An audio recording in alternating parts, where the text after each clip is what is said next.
पंजाब केसरी में आप सबका स्वागत है। मैं हूं चंद्रशेखर धरनी। हरियाणा कर्मचारी चयन आयोग के अध्यक्ष भोपाल सिंह खत्री जी हमारे साथ मौजूद है, बातचीत करेंगे। खत्री साहब, स्वागत है पंजाब केसरी में। नमस्कार, आपके सभी दर्शकों को मेरा प्रणाम।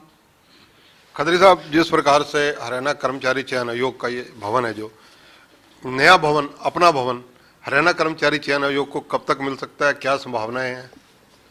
धरनी जी, आपने हमारे जो दुख तीरग है ना, उस पर हाथ रख दिया। हमारे पास स्टाफ जितना है, लगभग अभी 300 लोग स्टाफ है और यहाँ पर बैठने की भी पूरी व्यवस्था नहीं है।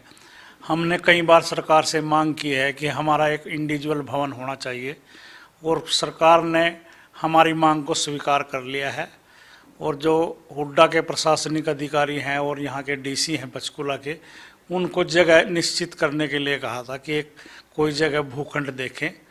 तो शायद उन्होंने आईटी पार्क के पास सेक्टर 23 पंचकूला में 1 एकड़ ज़मीन जो है वो हमारे लिए चिन्हित की है।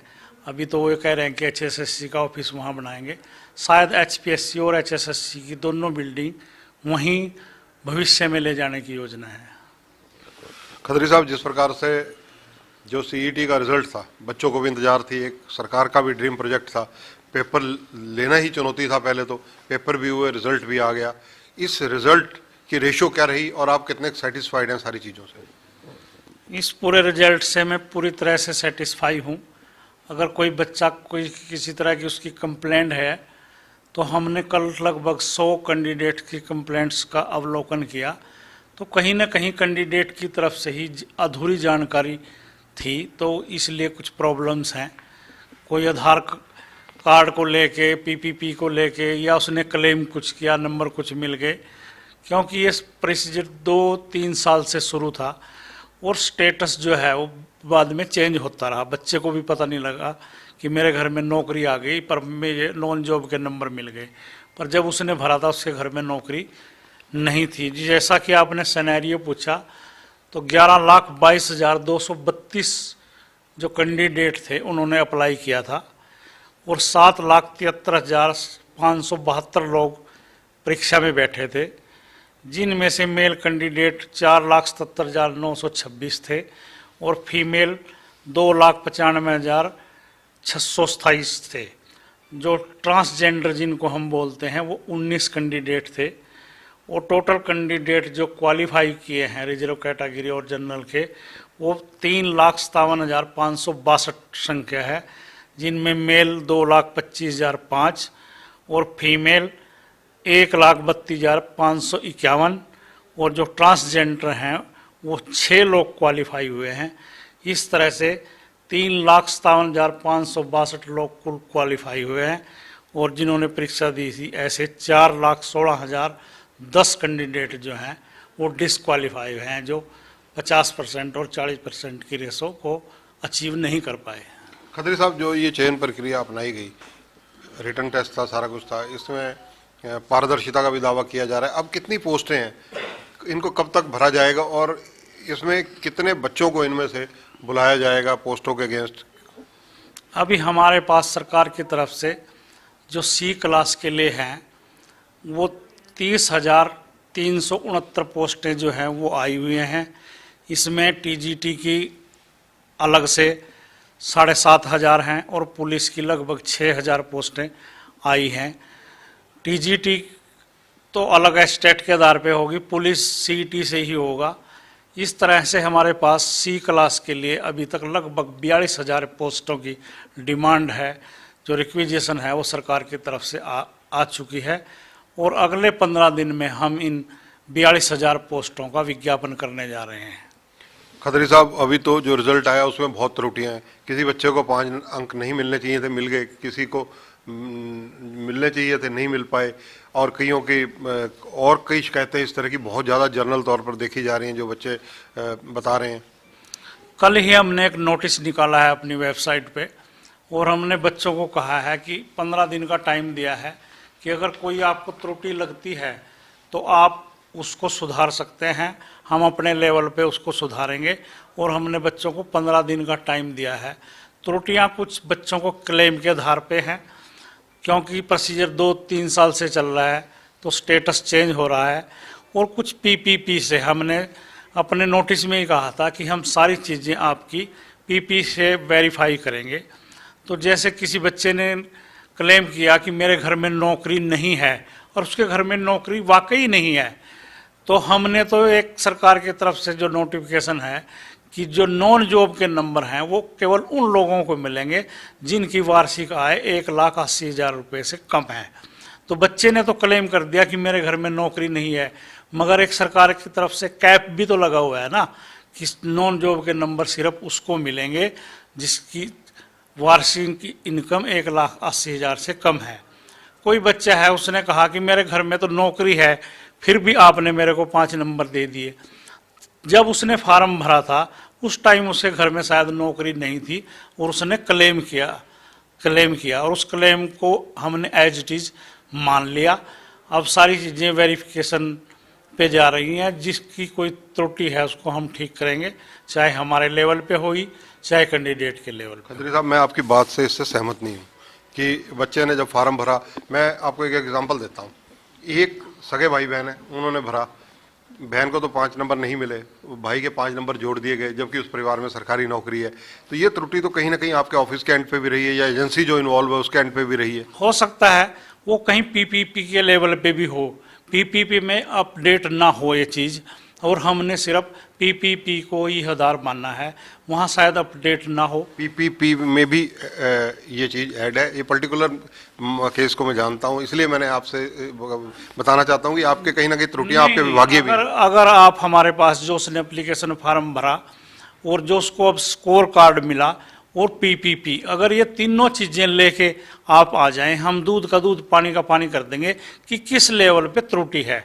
ऐसा नहीं है, कहीं ना कहीं तीनों स्टेजों पे कहीं ना कहीं एक स्टेज पे त्रुटि है, इसलिए ऐसा हुआ है, वरना नहीं होता ऐसा। खत्री साहब, सीईटी को क्वालिफाइंग बनाने के लिए क्या विचार चल रहा है? क्या सरकार को कोई लेटर लिखी है आपने? नहीं, हम सरकार के नियमों को फॉलो करते हैं और जो सीईटी का ड्राफ्ट है वो सरकार ने तैयार किया है, मंत्रिमंडल में पास हुआ है।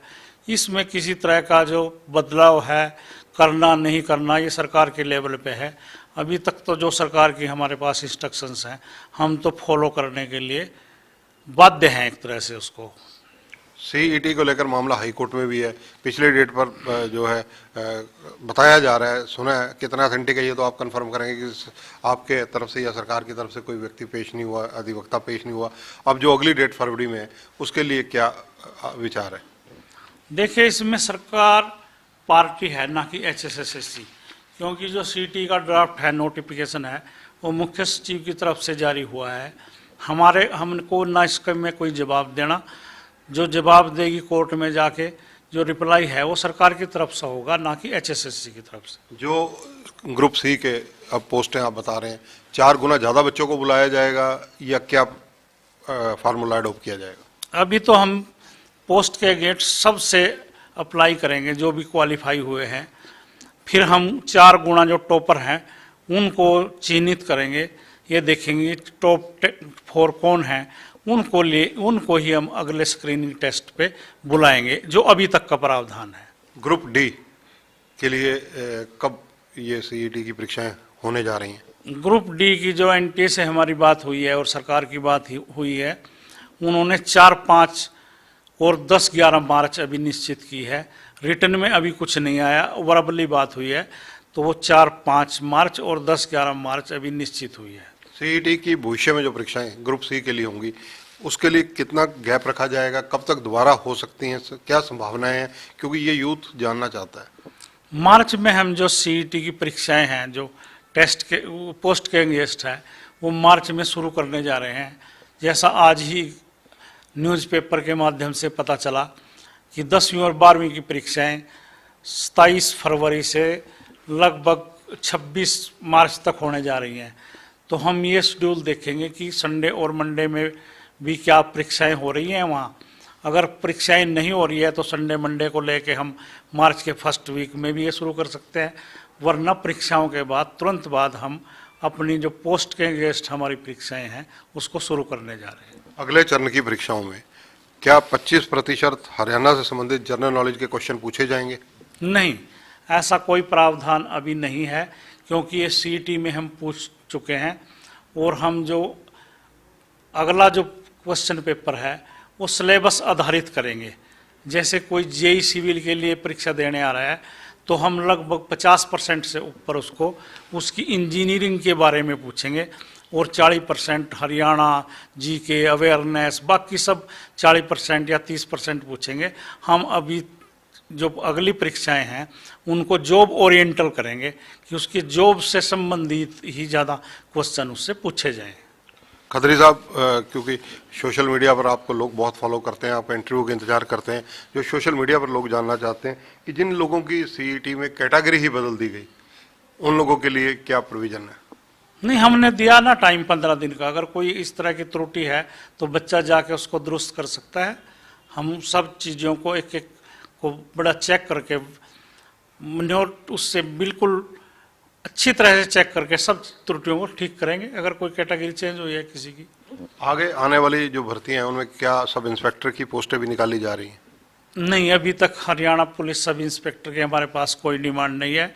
5000 कांस्टेबल मेल कांस्टेबल और 1000 फीमेल कांस्टेबल की डिमांड हमारे पास पुलिस विभाग की तरफ से आई है। एसआई की अभी तक कोई मांग नहीं है हमारे पास। हरियाणा पुलिस का जो मामला हाई कोर्ट में लंबित है या हाई कोर्ट में से कुछ ना कुछ डायरेक्शंस भी शायद आई हैं, उस मामले में क्या रुख रहेगा? कब तक उनकी ज्वाइनिंग हो सकती है?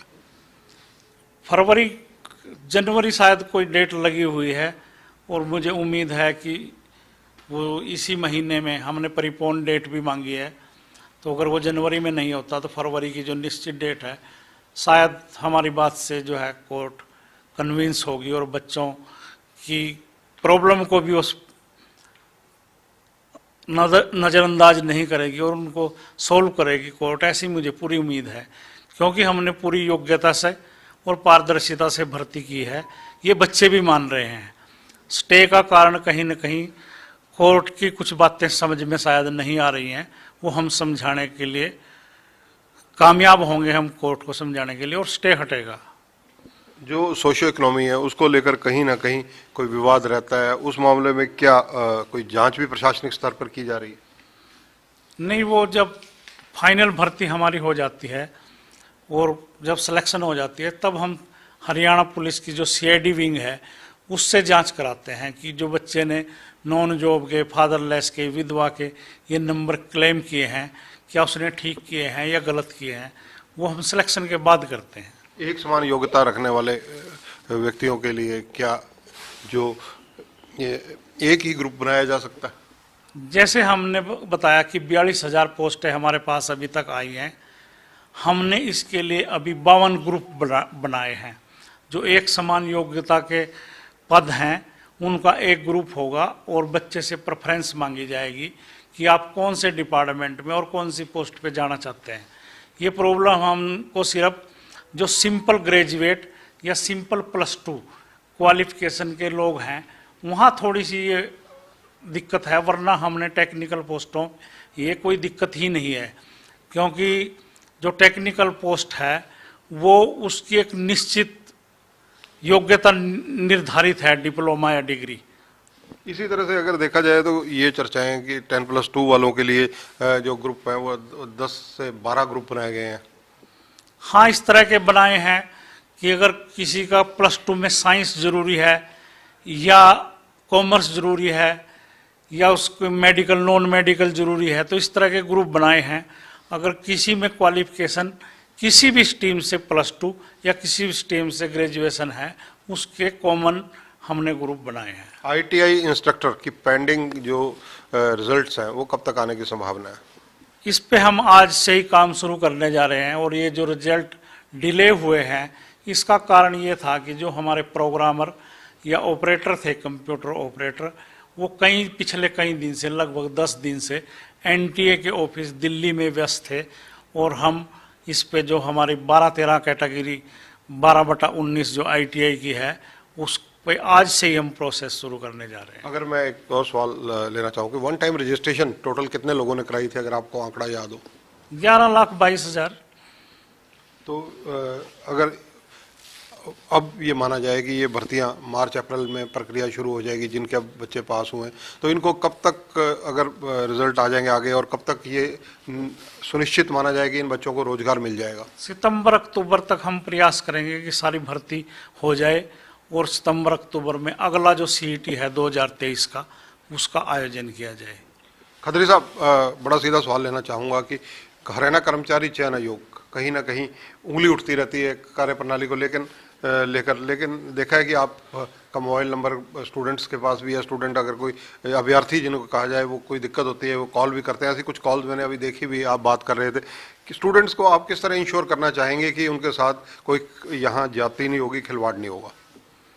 बिल्कुल, हम व्हाट्सएप पे भी कॉल पे भी सब बच्चों का समाधान करते हैं, जो यहाँ आते हैं उनको बताते हैं, और बच्चे 100% सेटिस्फाई होके जाते हैं कि कहीं ना कहीं मेरे लेवल पे या मेरे को कुछ गलत फहमी थी, वो उनकी जो त्रुटियां हैं, जो उनको प्रॉब्लम है, उनको सॉल्व करते हैं।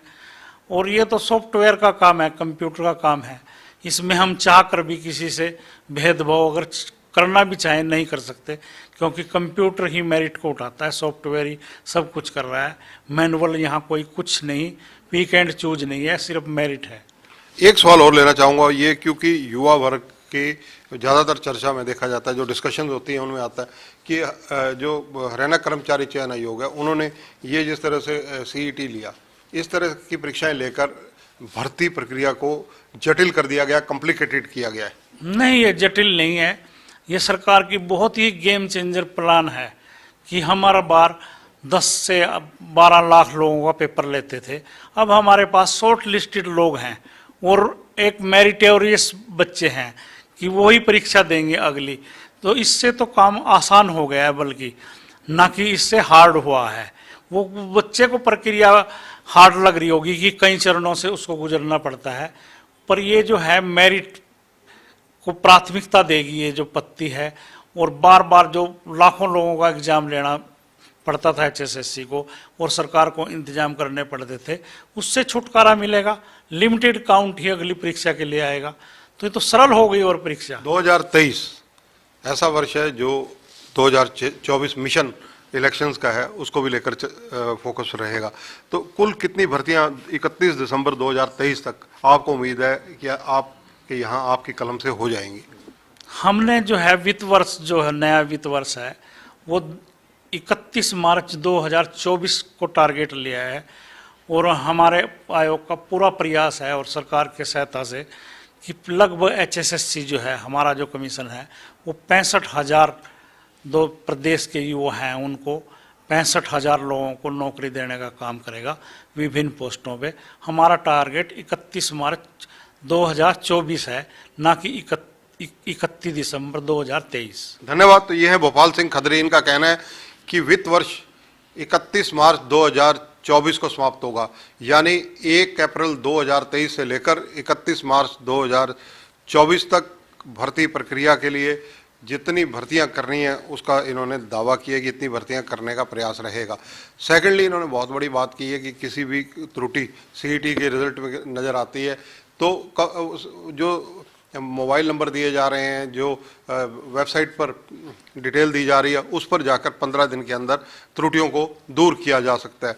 तीसरी अहम बात इन्होंने बताई है कि हरियाणा कर्मचारी चयन आयोग को अपना भवन मिले, इसके लिए उनके सार्थक प्रयास चल रहे हैं और 1 एकड़ की ज़मीन जल्दी ही मिलने की संभावना है और नए वित्त वर्ष में हो सकता है कि उस पर काम भी शुरू हो जाए।